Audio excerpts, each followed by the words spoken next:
अस्सलाम वालेकुम। तो आज का हमारा टॉपिक है determination of hardness using EDTA यानी ethylene diamine tetra acetic acid.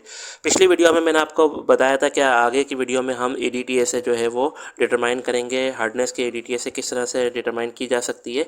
तो उसका एक प्रोसीजर है हमारे पास कि हमारे पास वाटर सैंपल है जिसके अंदर हम क्या करते हैं, वाटर सैंपल आप अपनी मर्ज़ी से ले सकते हैं। जैसे 10 ml ले लें या 50 ml ले लें, 20 ml ले लें, और कैलकुलेशन भी आपको उसी के हिसाब से जो है फिर वो करनी पड़ेगी।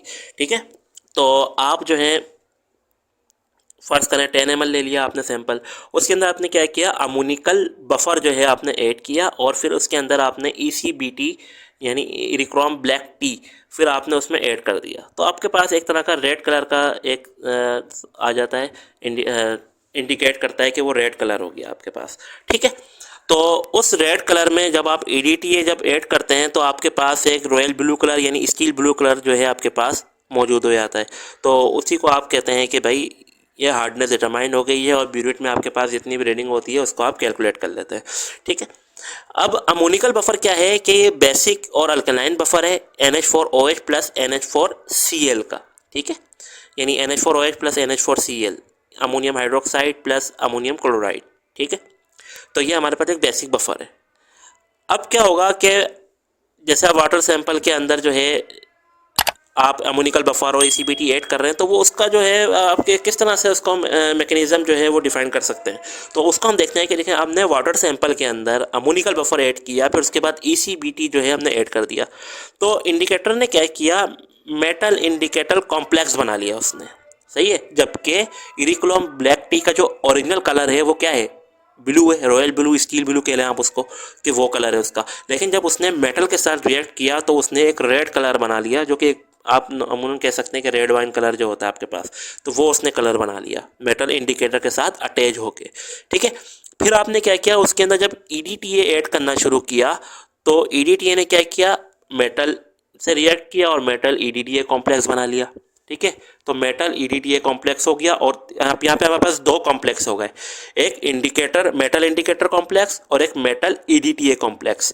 ठीक है, फिर आपने जब मज़ीद जो है वो एक्सेस अमाउंट में जो है EDTA दोबारा आपने जो है वो ऐड करना शुरू किया तो उसने क्या किया, EDTA ने मेटल इंडिकेटर कॉम्प्लेक्स जो था उसके मेटल से रिएक्ट किया और उसने बना लिया मेटल EDTA कॉम्प्लेक्स और इंडिकेटर जो है हमारे पास अलग हो गया यहाँ पे। ठीक है, जब इंडिकेटर हमारे पास अलग हुआ तो इंडिकेटर का कलर क्या था, ब्लू, तो वो उसने शो कर दिया। ठीक है, तो ये हमारा एक तरह से मैकेनिज्म है इसका। अब हमारे पास कुछ क्वेश्चंस हैं इसके कि why complexometry titration perform at pH 10। क्योंकि आप जो है ये पूछ रहे हैं हमसे कि pH 10 के ऊपर ही वो क्यों किया जाता है, यानी pH को जो बेसिक मीडियम के अंदर ही वो जो टाइट्रेशन है क्यों की जाती है, उसको हम एसिडिक में क्यों नहीं कर सकते। तो उसका जवाब ये है कि because at pH 10 EDTA remains in half neutralize form. ठीक है, EDTA जो है वो हाफ न्यूट्रलाइज फॉर्म के अंदर ही रहता है pH 10 के ऊपर। ठीक है, अगर पूरा न्यूट्रलाइज हो जाएगा वो तो फिर हमारे पास तो रिएक्शन जो है वो इनकम्प्लीट ही रहेगा, हम जितना अमाउंट ऐड करते हैं वो न्यूट्रलाइज होता चले जाएगा। ठीक है, अब हमारे पास दूसरा क्वेश्चन क्या है कि why buffer add in this titration, इस टाइट्रेशन के अंदर हम अमोनिकल बफर जो है वो ऐड क्यों कर रहे हैं। ठीक है, इसका आंसर क्या है कि if buffer not added the solution becomes acidic, so the metal EDTA becomes weak, then no matter how many chemical you added the point will not be reached। ठीक है, अगर बफर जो है हम ऐड ना करें तो सोल्यूशन क्या हो जाएगा, एसिडिक हो जाएगा। जैसे कि मैंने अपने बफर सोल्यूशन के जो हमारे वीडियो है उसके अंदर मैंने आपको बताया था टॉपिक के अंदर कि बफर सोल्यूशन जो है वो बफर हो या एसिडिक बफर हो या बेसिक बफर हो, वो क्या करते हैं, pH को रेसिस्ट करते हैं। अगर बेसिक है तो वो बेसिक मीडियम में उसको रोक कर रखेगा, एसिडिक है तो एसिक मीडियम में उसको रोक कर रखेगा।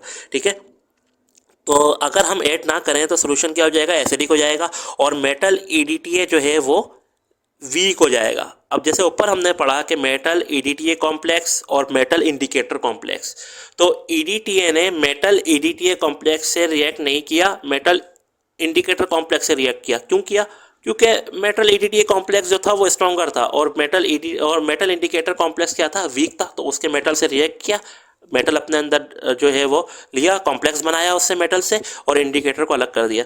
तो इसीलिए अगर हम बफर ना डालें तो सोल्यूशन क्या हो जाएगा, एसिडिक हो जाएगा, और मेटल EDTA कॉम्प्लेक्स जो है वो वीक हो जाएगा। फिर ये फ़र्क नहीं पड़ता कि आप जितना EDTA डालते चले जाएं, आपका एंड पॉइंट नहीं आएगा। ठीक है। अब दूसरा क्वेश्चन है हमारे पास कि why phenolphthalein not use in this titration, कि फिनोफ्लिन को आप यूज़ क्यों नहीं कर रहे इस टाइट्रेशन के अंदर। ठीक है, तो इसका आंसर यह है कि because we adjust pH as alkaline with the help of basic buffer while phenolphthalein use in acid basic base titration.